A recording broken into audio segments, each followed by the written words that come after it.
All right, beta. So we are doing standard deviation in continuous series step deviation method.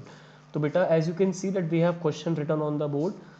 We are given marks 0 to 10, 10, 20, 20, 30, 30, 40, and we are also given number of students as 5, 3, 5 and 7. So let me write down the question vertically first of all for our convenience. So marks and number of students. Marks दे रखे हैं बेटा 0 to 10, 10 to 20, 20, 30 and 30, 40. बेटा number of students हैं 5, 3, 5, 7. So by far I have not done anything except noting down the question vertically. The very first step that you have to do now, look carefully, you need to mark marks as x. marks है बेटा आपका variable and number of student है बेटा frequency. एक second बेटा, एक बच्चे का कॉल आ रहा है, शायद वो ऑफलाइन क्लास के लिए है. Hello hello. हाँ बेटा कनक. हाँ बेटा रुको बेटा, मैं कॉल बैक करता हूँ.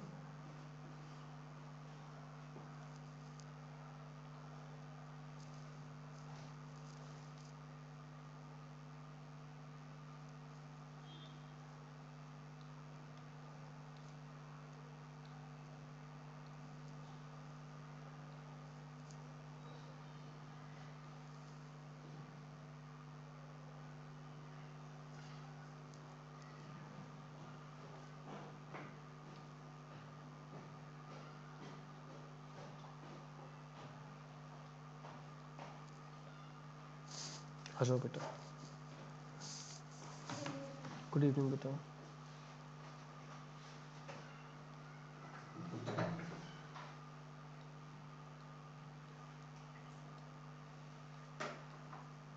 ओके बेटा, so I have written down the formula on right hand side. तो आप सब लोगों ने शॉर्टकट मेथड किया था कॉन्टिन्यूअस सीरीज का, उसमें आप लोगों को याद होगा, मैं उसका भी फॉर्मूला ऊपर लिख देता हूँ फॉर योर रेफरेंस.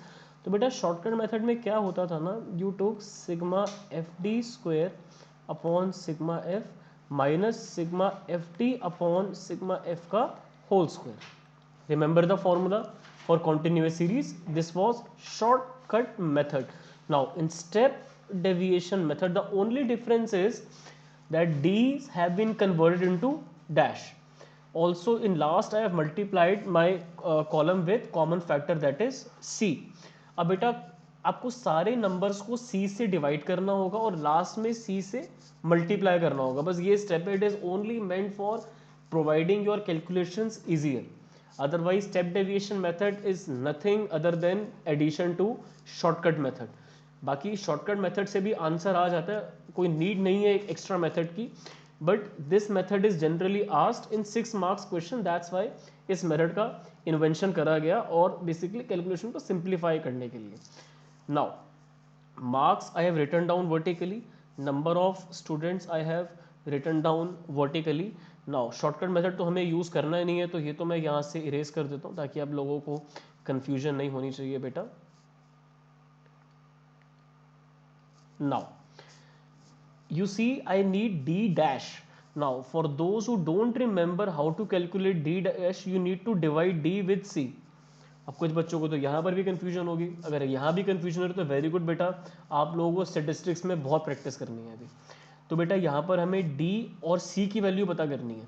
अब बेटा पहले d निकालोगे, उसमें से c की वैल्यू एस्टिमेट करनी है. तो बेटा अब ये जो क्वेश्चन है ये कॉन्टिन्यूस सीरीज से है, तो बेटा आप इसमें बिना मिड पॉइंट से कुछ कर नहीं सकते. You will be needing mid points for solving this question.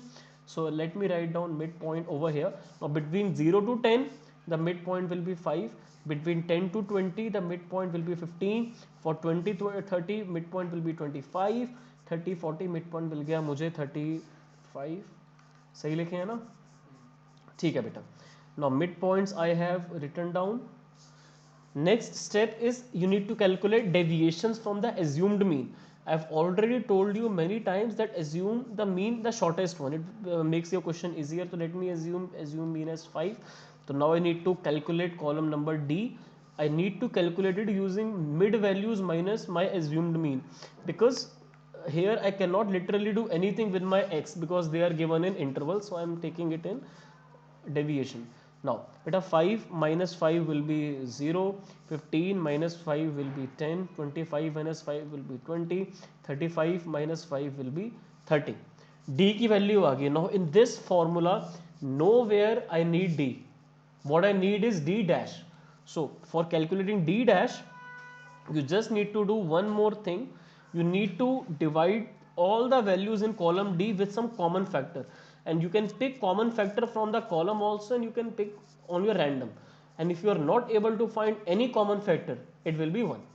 It will be 1. So rather than taking common factor like 2 or 3 and making the values in decimals, it's better to take common factor as 1, but it is ultimately shortcut method only then, because you are dividing everything with 1 and lately you will multiply the total with 1.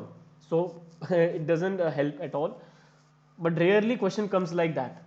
So it generally comes, to be very honest, when there is some error in the question, but in straightforward questions you will find some common factor. As you can see that in here common factor is 10, as you can see that your C will be 10. So let me write down on left hand side like this, that my C will be 10. So beta 0 upon 10 will be 0, beta 10 upon 10 will be 1, 20 upon 10 will be 2, 30 upon 10 will be 3. Now you see that simplify कितना सारा हो गया, देखो 10 बन गया 1, 20 बन गया 2, 30 बन गया 3. ठीक है, अब आपको डी डैश का भी टोटल कहीं पर भी नहीं चाहिए, आपको टोटल चाहिए है, आपको डी डैश स्क्वायर का टोटल चाहिए, क्योंकि यहाँ पर लिखा है एफ डी डैश का स्क्वायर. तो डी डैश का पहले तो स्क्वायर करो, डी डैश का स्क्वायर कर दो बेटा, इसका स्क्वायर निकालेंगे, it's coming out to be 0, 1, 4 and 9. Square निकालना सबको आता है, ठीक है. डी डैश का स्क्वायर हमने निकाल लिया. Now what do we need 2 columns more. We need F D dash square and last में we need F D dash. तो जो भी आपको पहले निकालना है, पहले चलो ये डी स्क्वायर यहाँ पर लिखा हुआ है तो इसका कर लेते हैं एफ डी डैश का स्क्वायर, इसके बाद हम कर लेंगे एफ डी डैश. ठीक है, क्योंकि हमें एफ डी डैश भी चाहिए यहाँ से, और यहाँ से हमें एफ डी डैश स्क्वायर भी चाहिए. तो एफ डी डैश स्क्वायर मैंने लिख दिया है, और लास्ट कॉलम में मुझे चाहिए होगा मेरा बस एफ डी डैश. ठीक है, फिर मैं कर दूंगा टोटल. एफ का टोटल मैंने करके ही क्वेश्चन लिया था, मैंने इसका टोटल 20 पहले ले रखा था बेटा. ठीक है, इसको यहाँ हम 20 लिख देते हैं, और बेटा बाकी ये दो कॉलम्स के अब हम ज़रा मल्टीप्लिकेशन का काम कर लेते हैं. तो बेटा सबसे पहले है डी डैश स्क्वायर 0, तो किसी भी नंबर से बेटा मल्टीप्लाई हुआ तो ये तो 0 रहेगा, ये चेंज नहीं होगा. ठीक है, फॉर रिमेनिंग थिंग्स बेटा f basically for those who are getting confused, I am multiplying my frequency with my d dash square. So 5 times 0 is 0, then 3 times 1 is 3, 5 times 4 is 20, 9 times 7 is 63. बेटा इसको ना ज़रा clear कर दो, because बच्चे फिर इसमें भी कंफ्यूज होंगे. Now I need to multiply f into d dash. Here is my d dash. Now beta 5 times 0 will be 0, 3 times 1 will be 3, 2 times 5 will be 10 and 7 नहीं 5 times 2, हाँ ठीक है बेटा, ये ठीक चल रहा है. 7 times 3 21. All right. So I need to total them out. इन दोनों कॉलम्स का मुझे टोटल चाहिए बेटा. Let me calculate.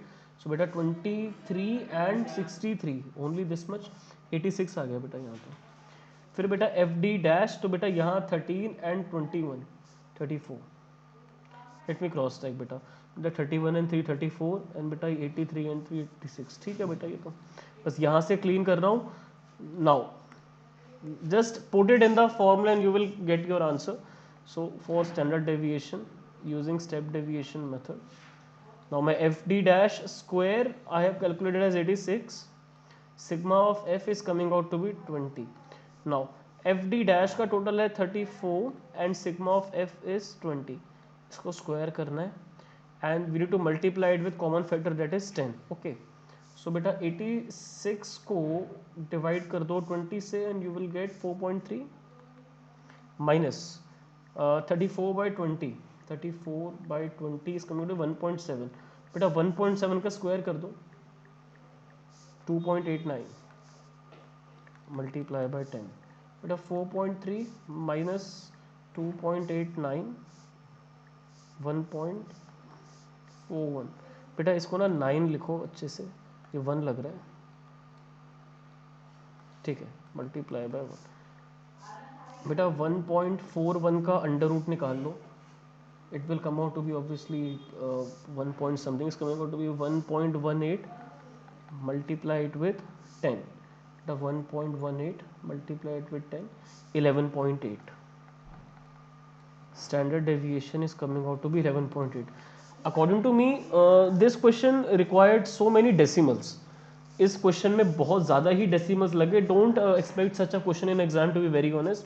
The question will include much way more simpler calculations than this question, but it was only meant to teach you the method of step deviation. So all you need to take from all this is this formula. Fine. It is sigma fd square upon sigma f minus sigma fd upon sigma f whole square, and multiply this whole under root with c. That is the common factor, and you will get your answer. So let us stop the recording now for continuous series step deviation method to calculate standard deviation.